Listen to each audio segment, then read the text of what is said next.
the most important relationship that you will ever have, the most important love story that you will ever have in this lifetime is the one that you have with yourself. Today on Beyond Dating Podcast, we had a special guest, Mika James, and she told us about sensuality and her experiences exploring modern dating as a Black woman.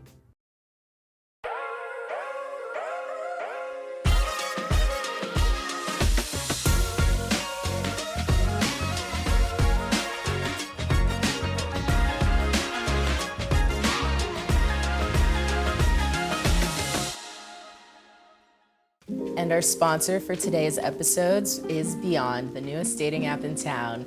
Check it out at datebeyond.co. So Mika, you're an artist. First of all, I do want to hear about your art and all that. So tell me a little bit more about yourself. Yeah, absolutely. So my name is Mika. I'm a New Yorker, born and raised. I am the daughter of an Afro-Latina mom and a Black American dad. And my art over the years has sort of come to embody, I'm realizing, my experience, my lived experience, and the things I've encountered in the city I come from, as well as my travels. I'm someone who is very comfortable in the realms of sort of spirituality and love and even taboo. So I think that lately my art has come to encompass those traits. And I'm really excited to explore that more deeply, especially with some of the pieces that I've been working on lately.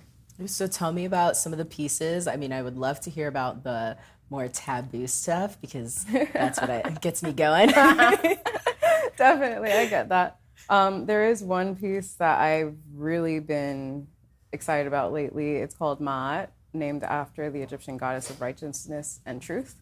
And most people are familiar with the Egyptian weighing of soul ceremony, in which after a person passes, their heart is weighed against her white ostrich feather.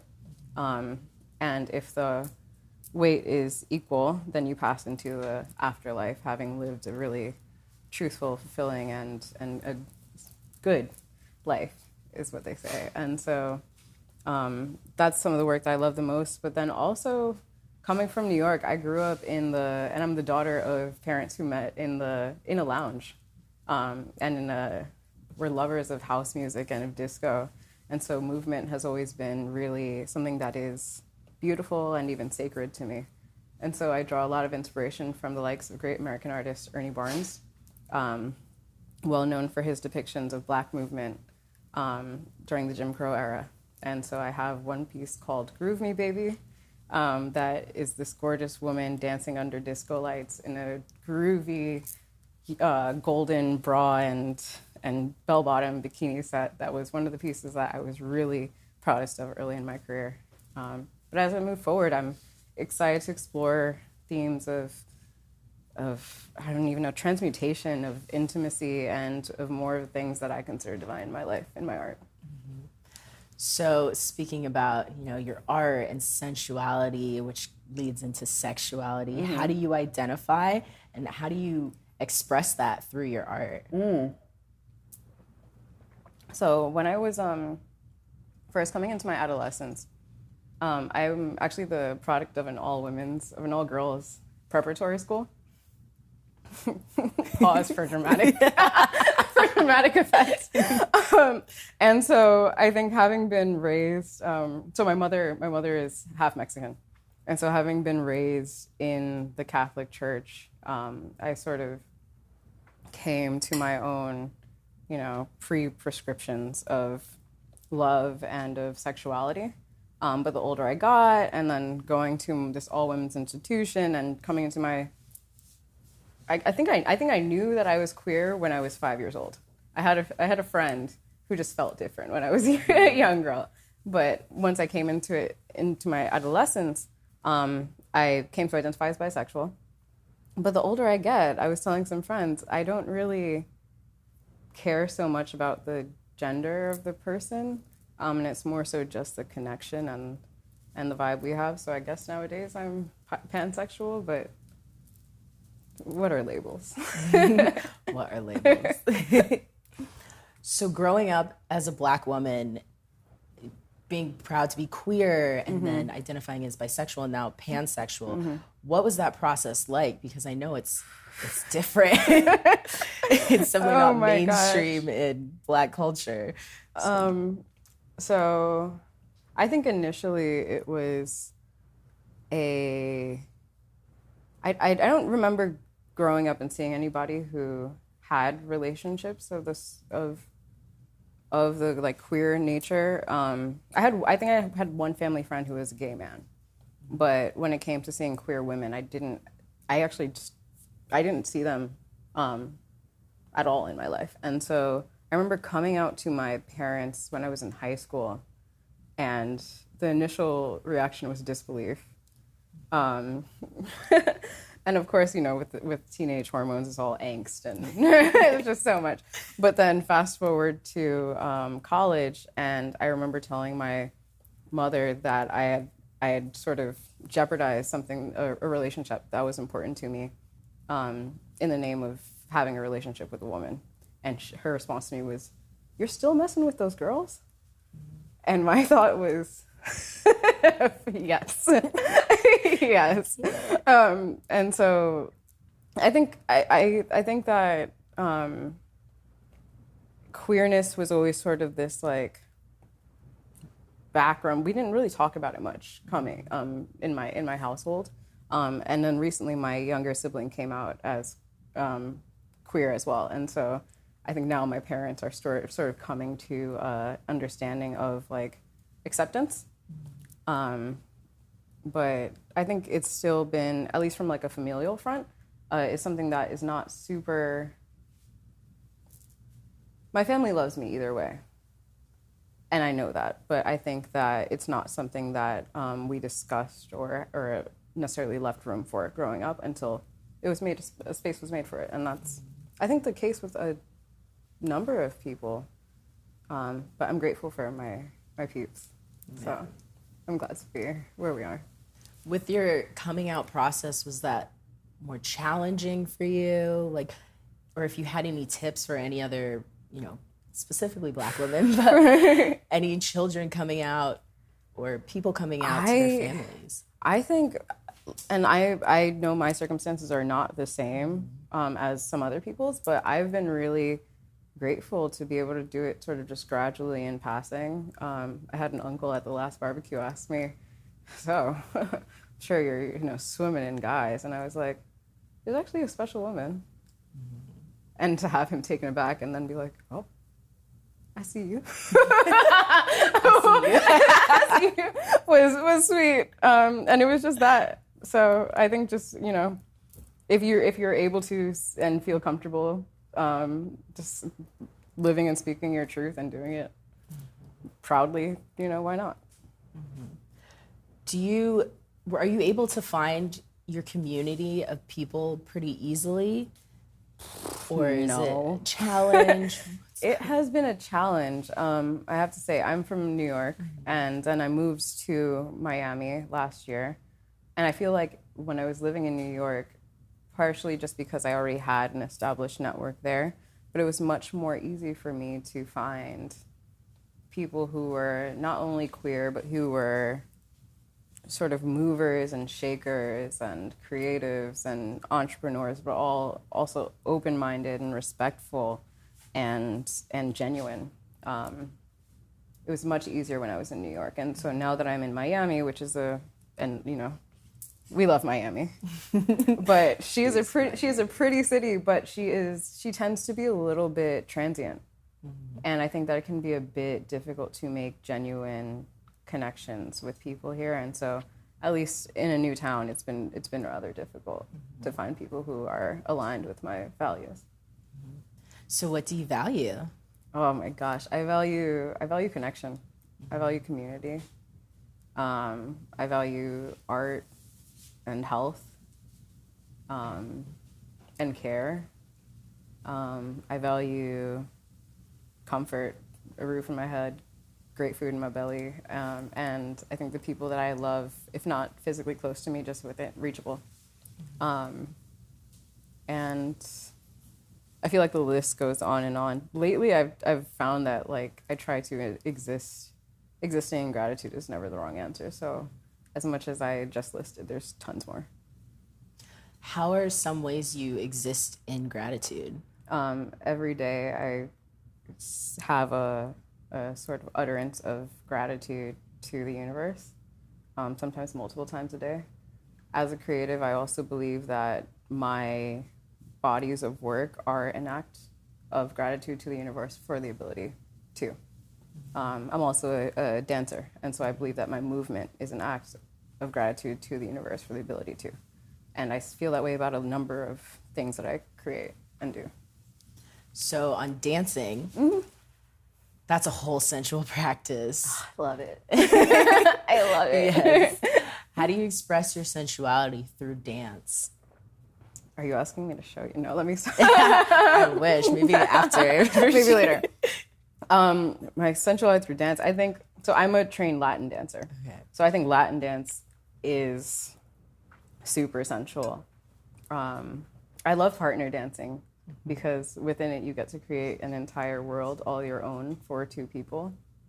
And as much fun as it is to watch on a dance floor, it's eons and multitudes more fun to be in the center of it because you get to feel that sort of push-pull between two forces, which is super exhilarating.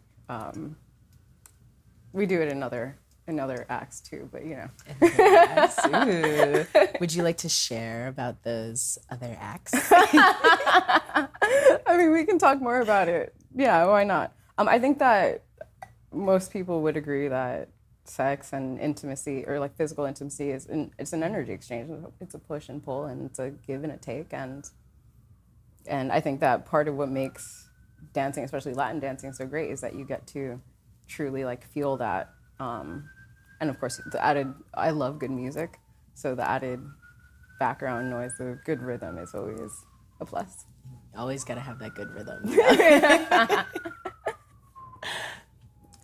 I have a question about, divine feminine and masculine energy. Ooh. Like, do you embrace both the divine feminine and the divine masculine energy in yourself? And how do you look for that in other partners? Definitely. I think that the balance of the two is, I have to say, I almost find it difficult to sort of put it into words, but the best that I can think is just balance.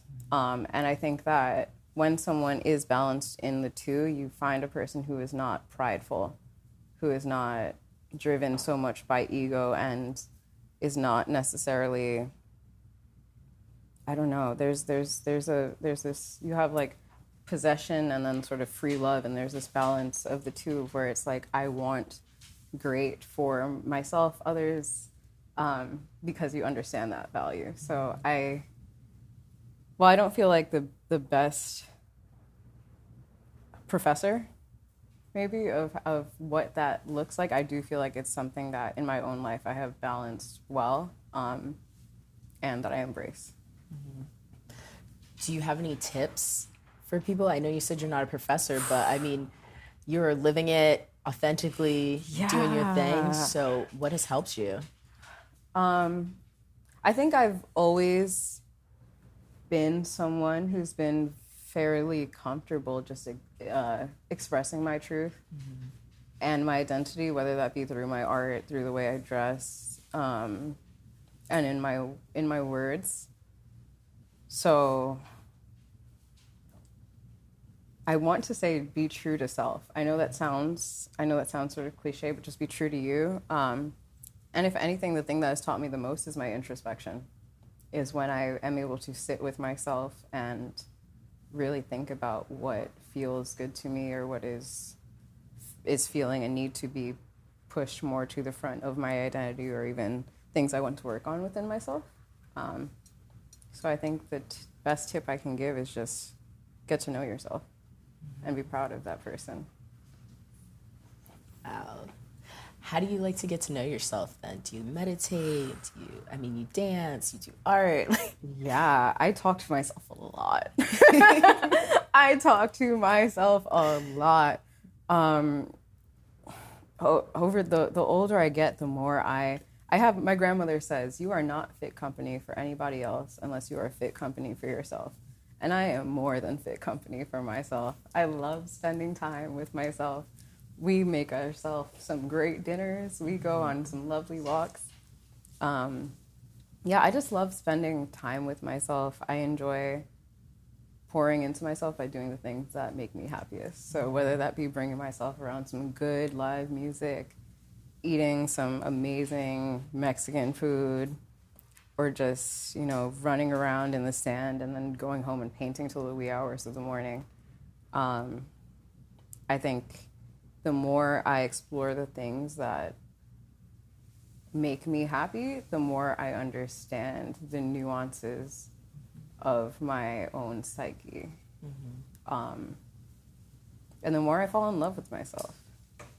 This is just another thing to add. I have a girlfriend, shout out Juliana. But before I moved to Miami, she wrote me a card that still sits very high in my heart to this day. And she reminded me that the most important relationship that you will ever have, the most important love story that you will ever have in this lifetime is the one that you have with yourself. Above all others is the one that you will have with yourself. And I think that idea has really sat in my mind since she shared that with me almost over a year ago. So on dating yourself, because you're taking yourself out, you're making yourself dinner, was that something that you grew up and you always gave yourself that self-care, that self-love, or did you learn it over time? I know you had insight from your grandmother. I think that in my own ways I was doing it over time, but I didn't prioritize it as much. I think until recently, until it took me into maybe my early mid-20s to start prioritizing it, and then more so once I started going to therapy last year. I began to understand sort of, and not to I think in a way. So psychologists say that our romantic relationships tend to resurface emotions and ties from also our childhood experiences. And so it wasn't until I started going to therapy and also started working on my inner child that I really prioritized that sort of spending time with self and even wooing self from that standpoint.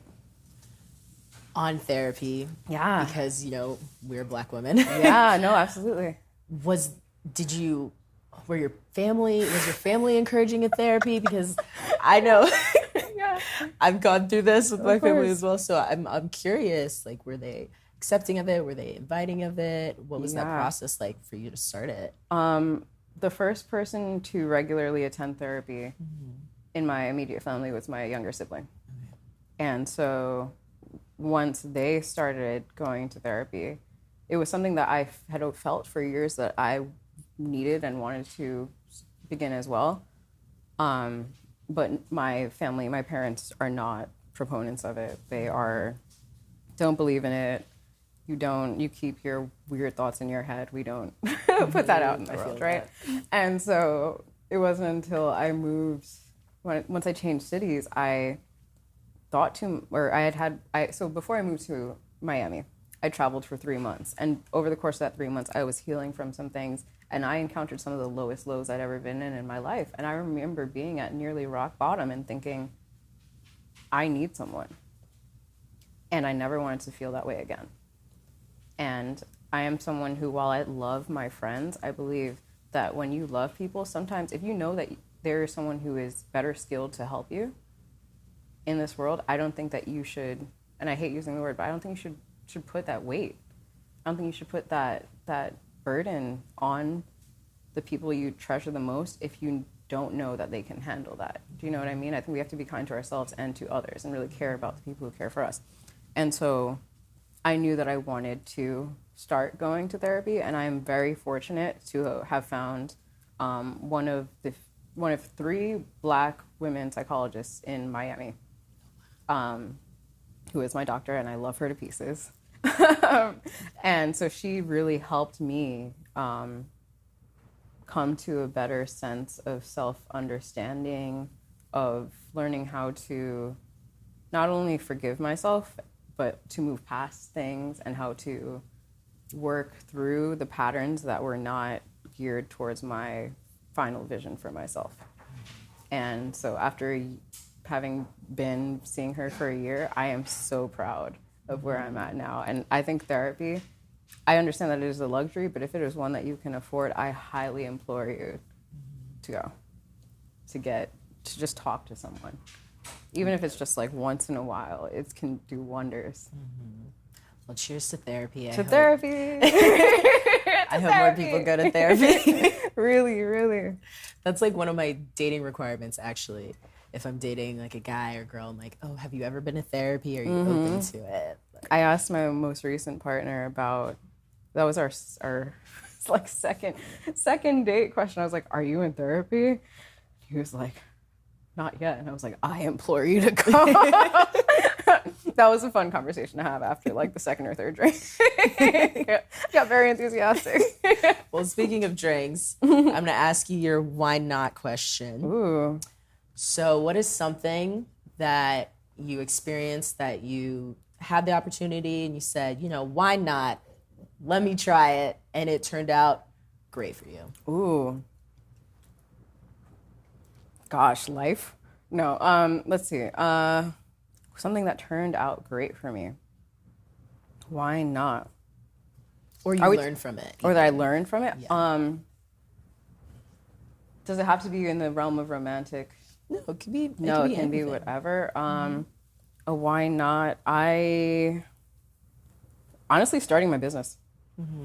I had I've been an artist I sort of had this on the back burner for years, and I had my aunt's partner kept telling me, just get your business cards, just start doing it, just start moving your art, you're talented. And I was like, oh well, I don't need this, maybe I'm young, this is not for me. And now 10 years later, I'm LLC'd up and made a living off of this, so it's the best.